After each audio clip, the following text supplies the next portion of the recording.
우리가 지난주 13절 있는 말씀까지 보았지만 다시 한번 보고자 합니다.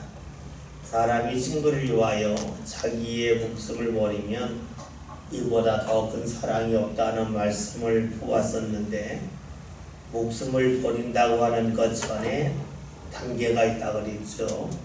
우리가 조그만 도랑을 건널 때에는 그냥 뛰어서 건널 수가 있겠지만, 냇가를 건널 때에는 한 번에 건너지 못하면 중간에 징검다리가 있어서 그 징검다리를 밟고 건너가듯이, 우리가 주의 말씀을 들을 때에도 내가 바로 이해할 수가 있는 것이 있고, 때로는 말씀의 징검다리가 필요한 것이 있어요. 또 우리가 말씀을 지킨다고 할 때에도 그냥 듣고 나서 바로 따를 수 있는 말씀이 있는가 하면 징검다리가 있어야 우리가 알고 지킬 수 있는 말씀이 있죠. 그래서 우리가 말씀 가운데 산다고 하는 것은 말씀과 내 사이에 징검다리를 자꾸 만들어서 그 말씀에 접근하는 것이 중요합니다. 우리가 신앙생활 할 때에 말씀이니까 지켜라고 하는 것은 좀 무책임할 수가 있겠죠. 말씀이니까 지켜라가 아니라 말씀이기 때문에 이렇게 해야 지켜나갈 수 있다 하는 것이 되겠죠. 여러분이 자녀에게 너 공부 잘해 라고 하는 것도 중요하겠지만, 이렇게만 잘할 수 있다 알려주는 것이 중요하듯이, 우리가 신앙생활에서도 하나님의 말씀을 지킬 때에 징검다리가 필요하고, 또 우리가 신앙적으로 하나님 앞에 가까이 나갈 때에도 많은 징검다리가 필요합니다. 우리가 그런 징검다리를 많이 밟아가고 갈 때 비로소 내가 경험했던 신앙을 잘 전할 수가 있겠죠. 징검다리 없이 말씀이니까 지켜 하면 어렵다는 거예요. 그래서 우리가 친구를 위하여 목숨을 버린다 할 때에는 목숨을 버리는 것은 너무 어렵고, 이 생명을 버리기 전에 우리가 버릴 것이 있는데, 그것이 자리를 버리고 그 생각을 버리는 거라고 그랬습니다. 그래서 내 자리를 고집하지 않는 것이라 하는 말씀을 보았었습니다. 여러분, 예수님이 어떤 분이십니까? 예수님이 바로 그렇게 우리에게 다가오셨죠. 예수님이 바로 자신의 목숨을 버리신 것이 아니라 그 전에 하늘의 자리, 하늘의 보좌를 버리시고 이 세상에 오셨고, 또 하나님의 뜻에 따라서 자기의 생각을 버리셨고, 그리고 나서 예수님이 십자가에서 죽으셨어요. 그 단계가 있었다는 거죠. 우리가 신앙생활 할 때에도 말씀을 우리가 100% 지킬 수도 있겠지만 그건 사실 불가능하고, 말씀을 지키는 자를 향하여 더 가까이 가는 거죠. 우리의 신앙은 하나님 앞에 좀 더 가까이 감을 통해서 주의 은혜를 보다 풍성히 받는 것이 됩니다.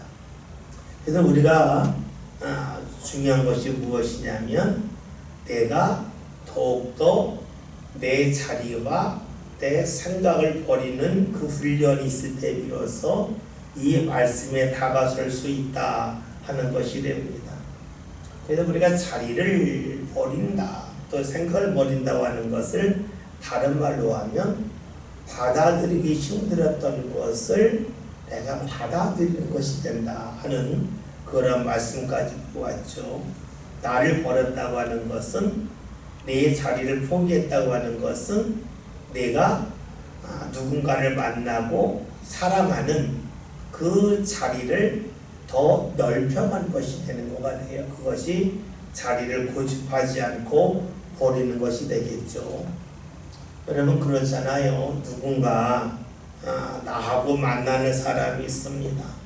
근데 그 사람이 나를 힘들게 하는데, 힘들게 해서 피했는데, 내가 그 사람을 피하지 아니할 수 있다면 그것은 내 자리를 버리고 내 고집을 버리는 것이 되겠죠. 이런 것 같잖아요. 누가 나한테 크게 소리를 지릅니다. 그러면 나도 화가 나니까 함께 소리를 지를 거고 상대가 소리를 질러요. 누가 뭘 당신 왜 소리 질렀냐 그랬다는 이야기가 저 사람이 소리를 질러서 나도 맞대응했습니다 라고 말할 수 있어요. 이거는 누구나 다 경험하는 거지만 좀 냉정하게 보면 내가 저 사람에게 끌려갔습니다 하는 것이 있겠죠.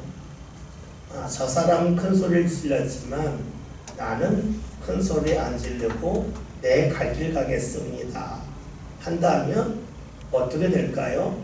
이 사람이 나중에는 큰 소리를 지르는데 함께 큰 소리를 지르지 않으면 이 사람도 결국에 소리가 줄어들 수밖에 없겠죠. 왜냐면 자기는 소리를 질러서 에너지를 크게 소비하는데 상대는 에너지 소비하지 않고 조금 말하면 자신이 손해나는 것처럼 느끼잖아요. 그 사람도 결국엔 소리가 줄어들 수밖에 없겠죠. 이것이 무엇일까요?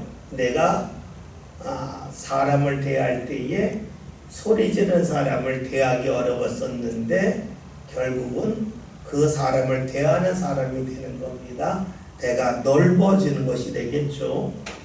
그래요, 우리가 나를 버린다고 하는 것을, 생명을 버린다고 하는 것을 저거 불가능해 라고 하기보다는 그 전 단계가 뭐냐, 자리 버리고 생각 버리는 건데, 생각 버리고 자리 버리는 것이 무엇이냐, 내가 과거에 지녔던 어떤 삶의 습관에서 떠나는 것과 자리를 버리는 것이 되겠죠. 같이 맞대응했었는데 이제 맞대응하지 않고 차분하게 대하는 것이 되겠죠. 상대가 화났을 때에 같이 화를 냈었는데 화를 내지 않고 차분하게 대응하는 것이 내 자리를 떠난 것이 되는 거예요. 그러니까 우리가 그런 것이 삶 가운데 늘어날 때 비로소 우리는 오늘 주님이 하신 말씀, 자기의 목숨을 버리는 것이 가장 큰 사랑이라고 했는데 그 전 단계가 자리 버리고 생각 버리는 거죠. 그것을 실행하는 사람이 되니까 내가 사랑을 더 많이 하는 사람, 나의 삶 가운데 사랑의 범위가 확장되는 그런 삶을 살 수 있다고 말할 수가 있겠죠. 우리가 말씀을 보면서 지식적으로 성경 규제할 때에 세상에서 가장 큰 사랑 어떤 사랑입니까? 딱 배를 누르고 친구를 위하여 자기의 목숨을 버리는 겁니다 라고 말하는 것도 중요하겠지만 그것은 삶 가운데 아무런 영향력을 미칠 수가 없겠죠. 지식이니까. 신앙은 지식이 아니란 말이죠. 그 전 단계가 무엇일까? 그 전 단계가 내 삶과도 어떻게 적용될까? 우리가 여기까지 보는 것이 좋을 겁니다. 14절에는 말씀을 보면 너희는 내가 명하는 대로 행하면 곧 나의 친구라 라고 말씀하고 있습니다. 예수님이 친구를 위해서 자기의 목숨을 버리는 것이 가장 큰 사랑인데 내 명대로 하는 너희는 내 친구라고 말씀하셨다면 결국 예수님이 이런 사람을 위해서 십자가에 달려 죽으셨다 하는 것을 말씀을 좀 풀어서 하는 것으로 볼 수가 있습니다. 예수님께서 친구가 누구인가에 대해서 말씀하시면서 내가 명하는 대로 행하는 자라, 즉 예수님이 말씀하신 대로 사는 자가 내 친구라 라고 말씀하셨습니다. 우리가 이 말씀에 대해 물어볼 필요가 있죠. 예수님의 말씀대로 행하는 자가 친구라 하면 예수님의 모든 말씀대로 행해야 친구인가? 예수님의 말씀 중에서 일부를 행하면 친구인가? 라고 물을 수가 있어요. 그렇죠? 예수님의 말씀을 다 지켜야 예수님의 내가 친구가 되는 것인가? 아니면 예수님의 말씀 하나만 지키면 친구가 되는 건가? 우리가 고민하게 되죠. 근데 우리가 먼저 살펴볼 것은 내가 한 말도 내가 다 지킬 수는 없다는 거죠. 그렇다면 예수님의 말씀을 다 지키는 사람은 없다는 거예요. 따라서 이 말씀은 예수님의 말씀을 다 지켜야 예수님의 친구가 된다는 말씀은 아닐 거라는 거예요. 그러면 아무도 예수님의 친구가 될 수가 없기 때문입니다. 그럼 우리가 여기서 이 말씀에 대해서 좀 살펴볼 필요가 있어요. 이 말씀의 배경은 요한복음 15장이죠. 15장은 포도나무와 가지에 관한 말씀이에요. 예수님 포도나무고 우리 믿음의 사람이 가지예요. 그래서 나무와 연결된 가지가 살아있는 가지고 거기서 열매를 맺는다 말씀하셨어요. 나무에는 가지가 하나만 있는 게 아니죠. 수많은 가지가 있어요. 그 수많은 가지가 다 그 나무를 통하여 영양분을 공급받습니다. 이것을 주의 말씀으로 볼 수도 있어요. 주님의 말씀이 가지라고 생각해 보세요. 그리고 말씀하시는 예수님이 나무라고 생각해 봅시다. 그러면 가지의 크기가 다 다르고 모양이 다르듯이 주님의 말씀은 때에 따라서 말씀이 다 다르게 느껴져요. 그러나 그 모든 말씀은 다 나무에서 뻗어나온 거예요. 가지가 뻗어나오듯이 그런 거예요. 그러니까 주의 말씀은 다 다른 것 같아도 실제적으로 본질은 같다는 거예요. 여러분, 우리가 가수가 노래 부를 때에 수많은 노래 부를 수가 있잖아요. 가요를 부를 수도 있고 또 때로는 동요를 부를 수도 있고 가곡 오페라를 부를 수도 있잖아요. 그러나 다 다른 것 같아도 부르는 사람은 똑같아요. 목소리는 같다는 거예요. 마찬가지로 주의 말씀도 다 다른 것 같지만 실제로 주의 말씀은 같다라고 볼 수가 있어요. 핵심은 같아요. 주의 말씀의 핵심이 뭡니까? 모든 사람은 죄인이고 우리가 예수님을 믿음을 통해서 구원받는다는 거예요. 이 말씀이 핵심이에요. 그냥 믿는다고 하는 것은 그냥 머리로 끄떡인다는 것이 아니라 믿는지 안 믿는지는 그의 행동을 보면 아는 거죠. 그러니까 우리가 주의 말씀을 믿고 살아갈 때에 하나님이 함께 하신다고 하는 것이 말씀의 핵심입니다.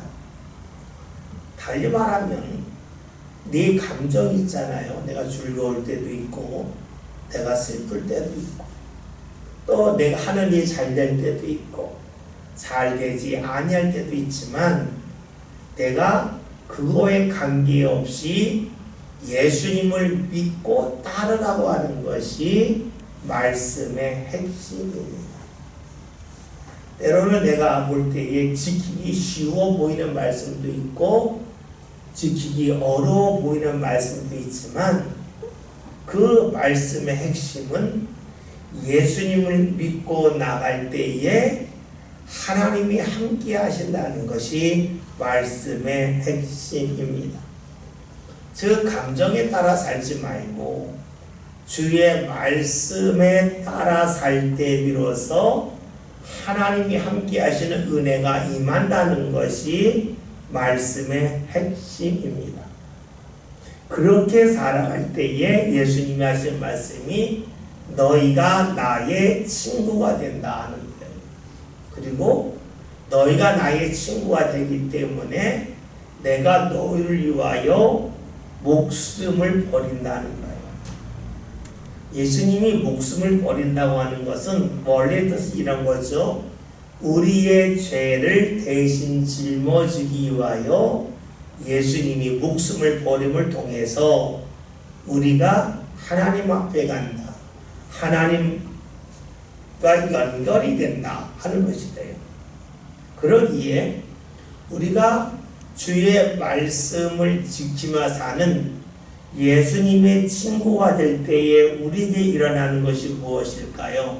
하나님과 가까워진다는 것이 되고 하나님과 가까워진다고 하는 것은 우리의 삶 가운데 하나님이 주시는 은혜를 풍성하게 경험한다 하는 것이 되겠죠. 여러분이 저를 볼 때에 100m 전방에서 보는 저와 10m, 5m, 1m 앞에서 보는 저는 똑같지만 저희의 모습에 대해서 더 자세히 알고 더 많이 아는 것이 달라지겠죠. 마찬가지로 우리가 하나님을 가까이 있다고 하는 것은 내 삶 가운데 하나님이 주시는 은혜를 더 많이 알고 느낄 수 있다는 것이 돼요. 왜 이런 말씀을 드리냐면 우리가 예수님을 인정하고 믿고 나가는 것이 삶에 영향을 미친다는 거예요. 우리의 신앙이 왜 때로는 힘이 없고 자꾸 넘어지는 일이 나타날까요? 그것은 신앙과 삶을 연결시키는 훈련이 잘 되지 않았기 때문에 그래요. 우리는 흔히 신앙과 삶이 연결이 된다 그러면 내가 예수님 믿으면 착하게 산다, 선하게 산다, 이런 이야기를 많이 해요. 그런데 너무 듣기는 아름다운데 우리 생활 속에 그게 뭔지 몰라요. 그걸 어떻게 알아요? 나 자신도 뭐가 아름다운 건지 잘 모르잖아요. 근데 생각해 보세요. 이런 것과 같아요. 우리의 삶은요, 점이 아니라 선이에요. 하나는 없다는 거예요. 반드시 하나는 그 다음과 연결되고 이어지게 되어져 있어요. 우리 동양에서 하는 이야기 중에 맹자의 어머니가 3번 이사한 것에 관한 이야기 했잖아요. 맹자가 어렸을 때에 그를 데리고 이제 산소 근처로 이사 갔더니 매일 제사는 그런 곳만 보고 따라 흉내 내더라는 거죠. 그래서 그 다음에 이사 가는 것이 시장을 갔더니 장사하는 것만 하라 하더라는 것이고, 나중에 서당 근처로 갔더니 공부하는 그런 아들이 되었다는 그 맹자의 어머니가 3번 이사한 것에 관한 이야기를 잘 알고 있어요. 그것은 무엇을 말하냐면 사람은 자기가 보고 경험한 것이 자신도 모르게 자신의 것이 된다는 거예요. 그러니까 사람은 외적인 환경에 따라서 반응하고 생각하는 것이 달라지게 되어져 있습니다.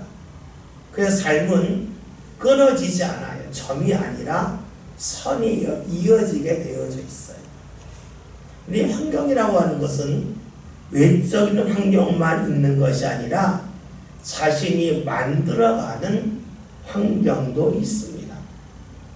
즉 자신이 지금 무엇을 보았느냐에 따라서 보는 것이 달라지고, 자신이 무엇을 생각하고 있느냐에 따라서 자신이 생각하는 것이 달라지게 되어져 있어요. 여러분 그렇잖아요. 그 어린애가 없었지만 어린애가 생기면 길거리에 어린아이가 많이 보여요. 예전에 생각하지 않았는데 생각하게 돼요. 자녀들이 군대 가게 되면 길거리에 온통 군인만 보여요. 왜 그래요? 자신의 마음에 있는 것, 자리 잡고 있는 것이 보이기 때문에 그래요. 그렇잖아요. 우리가 배가 고플 때에는 먹을 것만 보이고, 배가 부를 때에는 아무리 맛있는 음식이 옆에 있어도 거들떠도 보지 않잖아요. 뭐냐면 나의 상황에 따라서 보는 것이 달라지고 느끼는 것이 달라져요. 그러면 우리가 말씀대로 행하면 어떻게 될까요? 말씀대로 행하게 되면 말씀이 중요하게 보이기 시작해요. 말씀이 중요하게 보인다고 하는 것은 말씀 구절이 막 떠오른다 하는 것도 되겠지만, 내가 하나님의 말씀 가운데 자꾸 살다 보면 하나님께서 우리 마음에서 하나님이 원하시는 것을 향하여 우리의 마음이 가게 하고 생각이 가게 하신다는 거예요. 그래서 우리가 예비하고 기도하고 말씀 읽을 때에 여러분들이 보통 때에 살고 있는 삶의 자리는 똑같지만 여러분이 자녀를 대할 때에 여러분들이 힘든 일을 겪을 때에 여러분이 대하는 자세가 여러분도 모르게 달라져요. 결코 같지가 않습니다.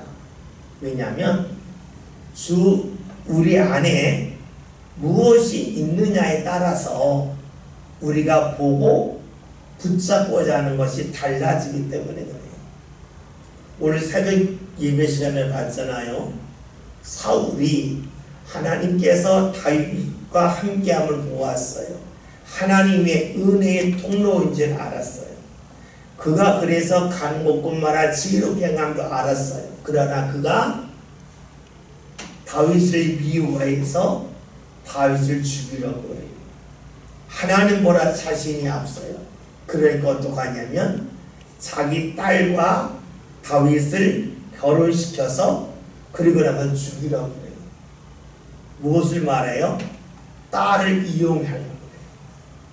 부모로서 자신의 자녀, 딸을 위해서 희생하고 헌신하겠다고 하는 것이 아니라 자녀를 이용해서 자신이 무언가 얻으래요. 삐뚤어지잖아요. 하나님과의 관계가 어긋났더니 계속 삐뚤어진 눈으로 세상을 살아요.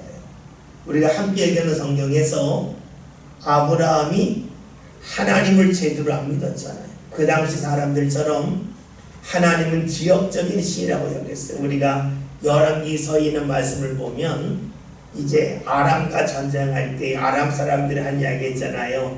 이스라엘이 믿는 신은 산의 신이요 골짜기 신이 아니다.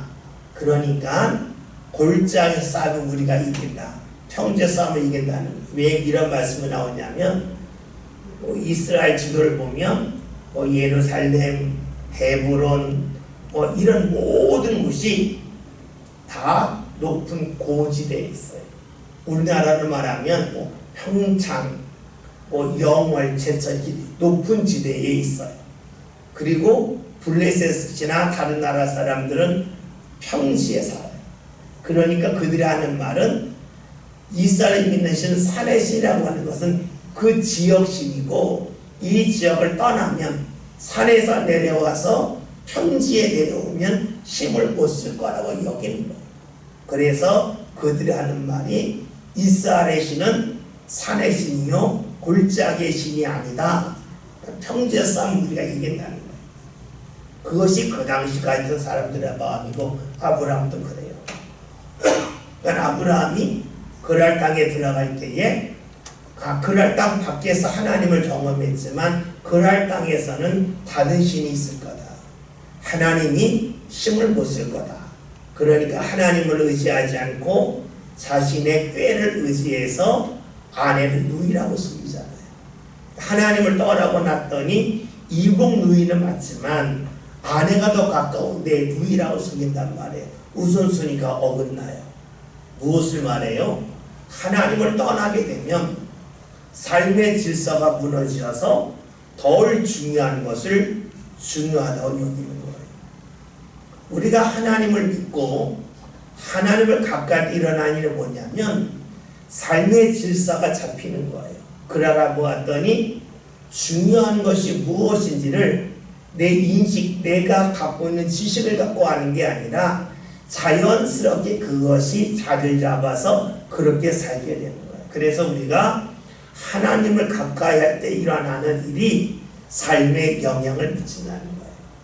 다시 한번 신앙은 점이 아니라 선이라는 거예요. 교회에서의 하나님과의 관계가 내 삶과 이어지는 선이 된다는 거예요. 근데 많은 이들이 자꾸만 신앙을 점으로 여겨요. 점으로 여기기 때문에 어떠한 특별한 일이 있어야만 하나님을 경험한다고 그러는데 그런 하나님은 우리가 일생토록 몇 번 경험하기 어려워요. 여러 번 말씀드렸죠. 아브라함이 75세의 부름을 받아서 175세에 죽어요. 100년을 동안 하나님을 믿고 살았는데 성경을 보면 아브라함이 하나님을 만나는 것은 10번 정도밖에 되지 않아요. 10년에 한 번씩 큰일이 있었고 보통 때에는 하나님이 보여주는 어떤 이적도 없고 말씀도 없었다는 거예요. 믿음의 조상이 그 정도라면 우리는 그렇겠죠. 그런데 우리에게 중요한 것은 하나님을 믿음을 통해서 나도 모르게 삶이 정리되게 하시는 거예요. 우리가 자꾸만 하나님을 믿을 때에 믿으면 뭐가 좋은 일이 생기냐 하는데 그 참으로 어려운 이야기예요. 그렇잖아요. 맹자의 어머니가 맹자를 어디 데리고 왔냐에 따라서 그가 하는 말이 달라지고 그의 관심사가 달라지잖아요. 마찬가지로 하나님의 말씀이 우리 안에 들어오고 말씀을 지키며 살아갈 때에 우리의 삶 가운데 하나님께서 필요할 때 생각나게 하시고 눈이 가게 하시고 관계를 맺을 때에 우리의 생각과 우리의 마음을 주관해 주셔서 받아들이고 포용하게 하시는 것을 넓게 하신다라고 볼 수가 있습니다. 그래서 우리가 하나님을 믿고 말씀 가운데 산다고 하는 것은 같은 것을 보지만 받아들이는 것이 달라진다는 거예요. 우리는 하나님을 믿으면 보는 것이 달라질 거라고 그래요. 외적으로 보는 게. 그게 아니라 하나님을 믿고 말씀을 가까이 할 때에는 보는 것은 같은데 거기서 받아들이고 느끼는 것이 달라져요. 그래서 우리가 하나님을 가까이 똑같은 걸 보지만 그 속에서 더 감사하고 더 기뻐할 수 있어요. 생각해 보세요. 여기 감자 하나가 있다고 생각해 봅시다. 여러분의 감자를 보여주고 이야기해봐. 뭐라고 해요? 아, 이 감자가 크네, 작으네, 뭐 이 감자를 갖고 내가 뭐 해먹으면 맛있겠네, 이 정도밖에 얘기 못할 거 아니겠어요?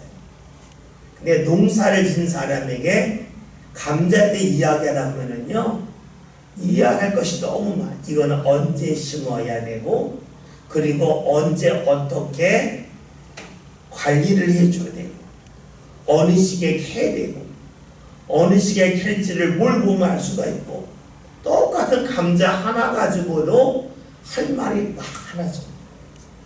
우리가 말씀도 그렇잖아요.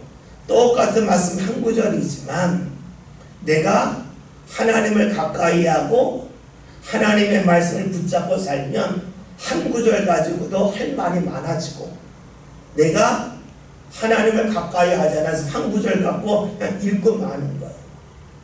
여러분이 그렇지. 여러분 자녀에 대해서도 한번 이야기해봐라 했을 때에 자녀와 추억이 많은 분들은 자녀에 대해서 할 이야기가 많고, 자녀와 추억이 없는 분은 그냥 내 애요, 몇 살이에요, 이 정도밖에 할 이야기 없다는 거예요. 마찬가지예요. 보는 것 같지만 그걸 가지고 느끼는 건 달라요. 우리가 하나님이 준 은혜를 받았다고 하는 것은 내가 높은 자리에 올라갔다는 것이 아니에요. 여러분 생각해 보세요. 내가 하나님을 위해 높은 자리에 올라간다 라는 것이 내 신앙이라면 전도하면 안 돼요. 믿는 사람이 많아지면 그 자리에 올라갈 가능성이 줄어들잖아요. 그러니까 모순에 빠지는 거예요.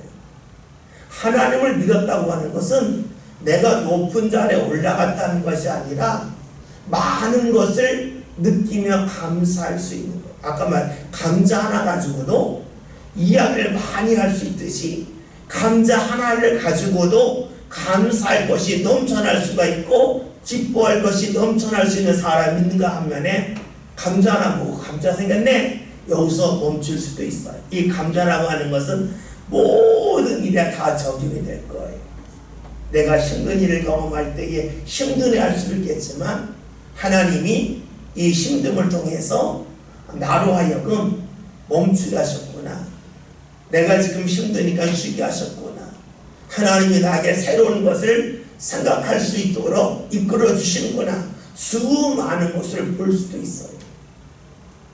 오늘 말씀에서 예수님께서 말씀대로 행하면 내 친구라고 말씀하셨는데, 말씀대로 행함을 통해서 우리는 하나님에 대해서, 하나님의 은혜에 대해서 더욱더 알아갈 수가 있어요. 이것을 다른 말로 하면 말씀을 행함을 통해서 성령께서 주시는 은혜가, 성령께서 나를 이끌어 주시는 것이, 성령의 감동이 삶 가운데 더욱더 풍성해진다고 볼 수가 있어요. 우리가 신앙생활할 때에 말씀을 자꾸 지키면서 내 삶을 뒤돌아보면 내가 달라졌구나, 내가 받아들이는 폭이 넓어졌구나, 내가 감사하는 부분이 늘어났구나 하는 것을 자연스럽게 볼 수 있을 거예요. 15절의 말씀 다 함께 봅니다. 이제부터는 너희를 종이라 하지 아니하노니 종은 주인이 하는 것을 알지 못함이라. 너희를 친구라 하였노니 내가 내 아버지께 들은 것을 다 너희에게 알게 하였습니다. 아멘. 예수님이 제자들에게 하시는 말씀이, 또 주의 말씀을 지키려고 하는 자에게 하시는 말씀이, 너희는 종이 아니라 라고 말합니다. 종은 주인의 것을 알지 못한다 하는 거예요. 사실 종은 주인의 것을 알려고도 하지 않죠. 종의 특징은 그냥 어떻게 해서든지 시간이 빨리 지나가고, 어떻게 해서 좀 더 쉬면 좋겠다, 많은 것을 얻으면 좋겠다 하는데 멈춥니다. 그런데 예수님은 말씀을 지키는 제자를 향하여 친구라고 말씀하십니다. 왜 친구라고 말씀하시는가? 15절 하반절에 말씀드렸더니 내가 아버지께 들은 것을 너희에게 알게 하였습니다. 다시 말하면 친구가 누굽니까? 주의 말씀을 듣고 행하는 사람은 친구인데, 그 친구에게 예수님은 하나님께서 주신 것을 더 많이 알려주시겠다라고 말씀하고 있습니다. 다른 말로 하면 말씀을 행하면 행할수록 말씀이 풍성해진다는 겁니다. 말씀이 풍성해진다고 하는 것은 말씀을 보면서 내가 그 말씀을 더 많이 외웠다 하는 것이 아니에요. 지식을 말하는 게 아니에요. 우리가 말씀이 풍성해졌다고 하는 것은 성경에 나와 있는 말씀이 다 내게 주시는 말씀으로 다가오는 거예요. 우리가 다윗에 관한 말씀을 새벽에 보고 있는데, 우리가 다윗에 대해 알면 뭐가 좋겠어요? 나랑 상관이 없는 거예요. 그러나 다윗을 보면서 하나님이 다윗에게 이렇게 하셨는데 나에게 이렇게 하시겠다, 하나님이 나에게 무엇을 원하시는지를 보게 되고 붙잡게 되는 것이 말씀이 풍성해지는 거예요. 다시 말하면 말씀이 풍성해졌다고 하는 것은 성경 구절을 많이 알고 있고 성경에 관한 어떤 배경을 많이 안다 하는 것이 아니에요. 성경을 통해서 내가 경험하는 말씀이 더 많아지는 것을 말해요. 그래서 우리가 하나님을 믿는 신앙의 사람으로 우리에게 필요한 것은 말씀을 따르고 순종함을 통해서 하나님께서 아브라함이 순종할 때 주셨던 말씀을, 그리고 다윗이 순종할 때 주셨던 은혜를 내가 경험하는 것과 같습니다.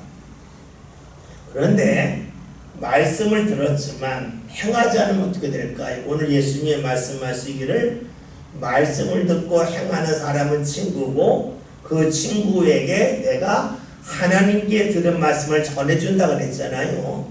내 친구의 반대를 지금 성경에서는 예수님이 종이라 하셨어요. 종은 누굴까요? 말씀을 들었지만 행하지 아니하는 사람을 말합니다.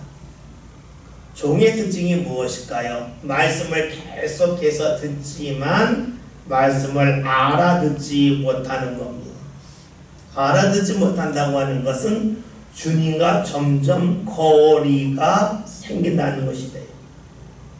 간단하게 말하면 세상에서는 돈이 있어야 돈을 번다 그러잖아요.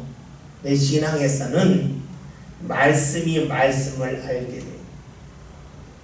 우리가 말씀의 순종함을 통해서 하나님께서 주시는 말씀이 점점 무엇인지 보다 가까이 느낄 수가 있어요. 말씀대로 행하지 아니하면 말씀이 지식이에요.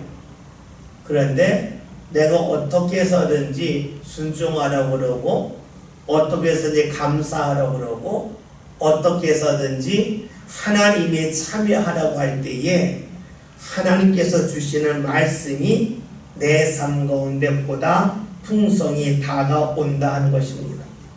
오늘 성경에서 예수님이 내가 들은 것을 너에게 알게 한다고 그랬어요. 예수님이 그 앞에 있는 말씀을 성령에 대해 말씀하실 때에 또 다른 보혜사를 너에게 보내신다고 그랬어요. 또 다른 보혜사라고 하는 것은 이미 보혜사가 하나가 있다는 거죠. 그것이 바로 또 다른 보혜사는 성령을 말하고 이미 있는 보혜사는 예수를 말해요. 그러니까 성경에서 예수님이 내가 너희에게 알게 하겠다고 하는 말씀은 우리가 말씀대로 행할 때에 성령께서 우리로 하여금 하나님의 말씀을 알게 한다는 거예요. 알게 한다고 하는 것은 그 말씀을 통해서 하나님이 우리에게 알게 하시고 깨닫게 하시는 것을 본다는 거예요. 우리가 이제 교회 다닐 때에 삼위일체라고 그러잖아요. 성부, 성자, 성령이 같다 그러는데 성경에서는 성부, 성자, 성령이 같다는 말이 한 번도 나오지 않아요. 그러나 성경에 있는 말씀을 여기저기 조합해 보면 예수님이 나와 아버지는 하나라 하셨고 또 예수님이 보혜사와 또 다른 보혜사에서 보혜사라고 똑같이 하셨고 이런 것을 다 종합해 보았더니 삼위일체가 된다 하는 것이 되겠죠. 성령의 인도하심은 우리가 생각할 때 흔히 신비한 일을 보는 것을 생각을 해요. 그래서 우리가 성령의 인도하심 하면 내가 어떠한 환상을 보아야 되나 내가 어떤 신비한 일을 경험해야 되나 라고 생각할 수가 있어요. 그런데 성령께서 우리에게 역사하시는 가장 근본적인 이유는 신비한 것을 보게 하시는 것이 목적이 아니라 그를 보았다 할지라도 그것이 삶 가운데 영향을 미치게끔 하기 위함이에요. 다시 말하면 하나님은 우리가 교회에 갇혀 살기를 원치 않으세요. 우리가 기도한다고 하는 것은 기도하는 시간이 즐거워라 여기에 한정되기를 원치 아니하셔요. 다시 말하면 우리의 신앙이 정이 되지 않고 선이 되기를 원하셔요. 저희가 학교 다닐 때에는 교련 수업을 들은 참 안 좋은 때죠. 고등학생들에게 모형총을 주고 그 총을 가지고 그 사람 찌르는 그 연습을 이렇게 총을 잡고 뭐 비틀어서 찔러야 된다. 이걸 고등학교 1학년한테 가르쳤어요. 그 당시에는 몰랐는데 지금 생각하면 끔찍하죠. 중학 고 1짜리한테 어떻게 하면 총으로 사람을 찔러 죽이는 이런 걸 가르쳐줘 온 거니까요. 그러면 철조망 밑은 어떻게 기가를 내가지고 호복 훈련 같은 걸 했어요. 그러고 막 우리 훈련 받을 때 뭐 앞으로가 우루가 뭐 계속 훈련을 받았어요. 그런 시간만 되면 그걸 했어요. 그때 이제 친구들이 이러냐니 요즘에 총을 쏘고 탱크 가고 그러는데 이거 왜 하냐 전쟁하면 이거 하겠냐 그 이야기를 했어요. 근데 그때 그게 맞는 줄 알았어요. 근데 지금 생각해 봤더니 그건 아닌 것 같아요. 여러분 군인들이 무기를 잘 다루는 것도 중요하지만 정신이 삐뚤어지면 위험하잖아요. 여러분 요즘에 그 세계적인 뉴스를 보면 가장 크게 대두되는 이슈 중에 하나가 미국에서 벌어지는 총기 살인이에요. 미국에서는 잊을만 하면 대형 총기 사고가 나요. 그런데 왜 총기 사고가 나냐면 총을 개인이 소유할 수 있기 때문에 그래요. 총을 갖고 있는데 문제는 뭐냐면 사람들이 정신적인 훈련이 안 됐어요. 그러니까 총이 방어용이 되는 것이 아니라 공격용으로 전락하고만. 그게 문제가 있죠. 무엇을 말합니까? 정신이 흩어지면 무기를 제대로 사용할 수가 없어요. 결국은 하나가 하나에서 끝나지 않는다는 거예요. 우리가 신앙생활하는 것도 말씀이 기도와 말씀에서 끝나는 게 아니에요. 그것이 삶 가운데 깊게 침투해서 우리의 삶에 영향을 미쳐요. 근데 문제는 뭐냐면 우리가 말씀을 보고 기도를 하면서도 그리로 우리의 삶 가운데 세심하게 주께서 주시는 은혜가 무엇인지에 대하여 초점을 잘 맞추지 않고 자꾸 다른 데 초점을 맞추기 때문에 기도도 하고 말씀 훈련을 받는다 할지라도 결실을 잘 맺지 못하는 것이 되겠죠. 말씀은 지킴을 통해서 삶의 질서가 잡히고 질서가 잡힘을 통해 주께서 우리에게 내 삶 가운데 무엇을 붙잡아야 될지 어디로 마음이 가야 될지 모아주시는 거예요. 기도도 역시 그렇죠. 기도함을 통해서 하나님을 가까이 했다고 하는 것은 주께서 내 마음에 감동을 주실 때보다 더 민감하게 예민하게 반응하는 사람으로 바뀌는 것을 말하겠죠. 16절에 있는 말씀 함께 봅니다. 너희가 나를 택한 것이 아니요 내가 너희를 택하여 세웠나니 이는 너희로 가서 열매를 맺게 하고 또 너희 열매가 항상 있게 하여 내 이름으로 아버지께 무엇을 구하든지 다 받게 하려 하리라. 아멘. 예수님이 하신 말씀이 뭐냐면 너희가 나를 택한 것이 아니라 내가 너희를 택했다는 거예요. 사실 이것이 너무 이해가 안 되는 거예요. 제자들은 자신이 예수님을 만났고 예수님을 따라갔다 생각했는데 예수님은 그게 아니라는 거예요. 너희가 나를 택한 게 아니라 내가 너희를 택했다는 거예요. 그게 받아들이기 어렵잖아요. 근데 이렇게 보면 좀 이해가 쉬울 것 같아요. 이제 어린아이들이 조금 크면 자꾸 부모 일을 하려고 그래요. 부모가 물건을 옮길 때에 자신들이 막 들으려고 그래요. 그러면 부모가 너가 들어 하놓고 어떡하냐면 뒤에서 다 들어요. 그 자녀는 손만 대고 괜히 끙끙끙대요. 신경 못 쓰면서. 그러면 부모가 뭐라고 그러냐면 아이 우리 애가 들었네 고마워 막 박수 쳐줘요. 장사네. 엄마 아빠가 못하면 네가 안 해 막 박수 쳐주면 의기양에서 내가 했지 다음에 또 할게 막 그래요. 실제로 본인이 한 게 아니에요. 그런데 본인이 했다고 얘기해요. 좀 더 나이가 들면 알아요. 부모가 어느 날 무거워 주는 걸 자기가 들으려고 했더니 못 들면 내가 든 게 아니구나. 나중에 알아요. 근데 처음부터 알진 않아요. 처음에는 다 자기가 들었는지 알아요. 이거를 선택과 똑같다는 거예요. 사람이 내가 주님을 선택한 줄 알았는데 그게 아니라 주님이 나를 선택하셨다는 거예요. 다시 말하면 내가 주님을 선택할 수 있도록 주님께서 끊임없이 기회를 주시고 또 사람을 만나게 하시고 무언가 일을 경험하게 하셨다는 거예요.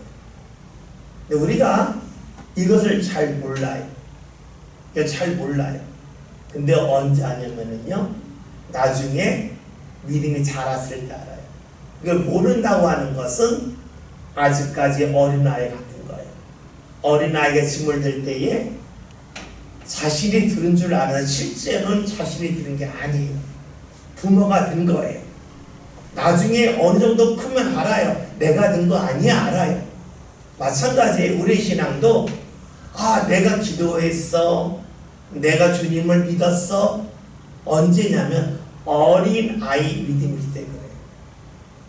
그러나 믿음이 자라고 성장하면 내가 한 게 아니라 주님이 하신 거라는 고백이 돼요.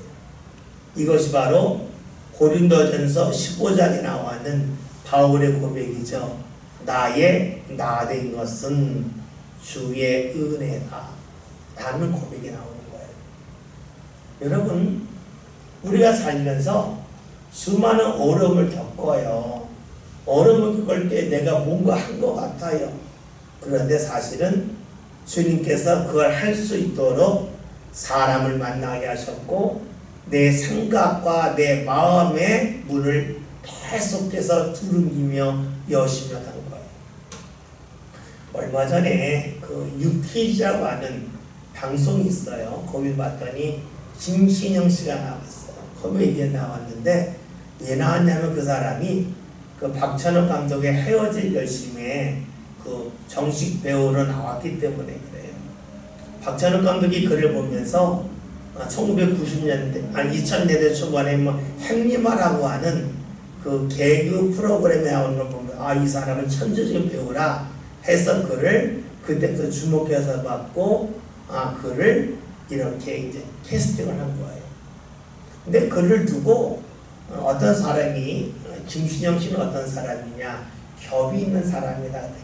겹이 있다고 하는 것은 그의 삶 가운데 많은 것이 쌓였대. 신호에 다 쌓였기 때문에 필요에 따라서 슬픈 표정, 기쁜 표정 이거를 잘 표현한다는 거예요. 근데 그가 이런 이야기를 해요. 자기가 초등학교 2학년 때에 전학을 8번을 다녔대요. 2학년이라 아버지가 사업에 실패를 해가지고 어느 때는 낚시터 같은 데서 잠을 자다가 전학을 갔고 또 할아버지 할머니도 가고 그래서 부산서 목포로 또 경북으로 4박으로 다녔대요. 그래서 자기가 어릴 때 자연스럽게 사투를 쓰게 됐대요. 그리고 계속 전학을 다니다 보았더니 사람들이 자신을 볼 때에 지금 낯설잖아요. 그냥 자기가 할 수 있는 건 돈도 없고 그러니까 재밌는 이야기에서 친구들이 모여드는 것이 너무너무 즐거웠대요. 그래서 자신도 모르게 그렇게 재미난 이야기를 하게 되었다는 거예요. 근데 지금 자신이 40대이기 들어서 봤더니 그 어렸을 때 경험했던 것이 자신의 삶에 좋은 자양분이 되었다라고 고백을 하는 거예요. 예전에는 힘들었던 것이 나를 넘어지게 한다고 생각했는데 지금 돌이켜봤더니 그 모든 것이 자양분이었고 그냥 감사하다는 표현이 되겠죠. 신앙이 그런 것 같아요. 신앙은요, 내가 한 것 같은데 하나님이 하셨음을 알게 되는 거예요. 하나님이 나에게 이런 일을 만나게 하심을 통해서 내 신앙의 겹이 더 쌓이게 하면서 더 풍요로운 사람이 되게 하고 나로 하여금 더 풍요로운 사람이 되기 위해서 내가 주의 마음을 갖고 포용할 수 있고 받아들일 사람이 더 많아지는 그런 사람이 되겠죠. 생각해 보세요. 여러분이 한 번도 실패하지 않고 계속해서 성공 가도만 달렸다면 만약에 여러분의 자녀가 여러분처럼 성공가를 달리지 못하면 너 왜 이거 못하면서 꾸짖고 나무라면서 자녀가 멀어지겠죠. 그런데 내가 여러 번 넘어져 봤으면 자녀가 넘어졌을 때에 그 아픔을 아니까 같이 아파할 수가 있고 같이 그것을 보듬어하면서 넘어갈 수 있는 일을 찾지 않겠어요? 하나님께서 우리 삶 가운데 경험케 하시는 것은 내가 다 경험했다는 경험케 하셨다가 받고 바울의 고백처럼 나의 나 된 것은 하나님의 은혜이고 이것을 우리 성경에서 이제 표현하시는 것은 너희가 나를 택한 것이 아니라 내가 너희를 택한 거다. 너희는 알지 못하지만 내가 그렇게 너희를 인도했다라고 말씀하고 있습니다. 오늘 저와 여러분 삶 가운데서 어려움이 있다면 주께서 왜 이런 어려움을 나에게 겪게 하셨을까? 원망하고 불평하기보다는 하나님께서 나에게 무엇을 기대하실까? 김신영 씨 얘기를 한다면 내 삶이 얼마나 겹이 많아서 더욱더 많은 사람을 사랑하고 아끼고 포용하며 함께 할 수 있는 기쁨을 주시려고 이런 일을 겪게 하실까? 하나님의 뜻이 무엇일까? 여기에 초점을 맞추는 저와 여러분이 되어서 우리가 하나님께 감사하는 삶, 그리고 하나님이 원하시는 그 뜻을 따라가는 삶을 함께 살아갈 수 있기를 주의 이름으로 기원드립니다. 기도합니다.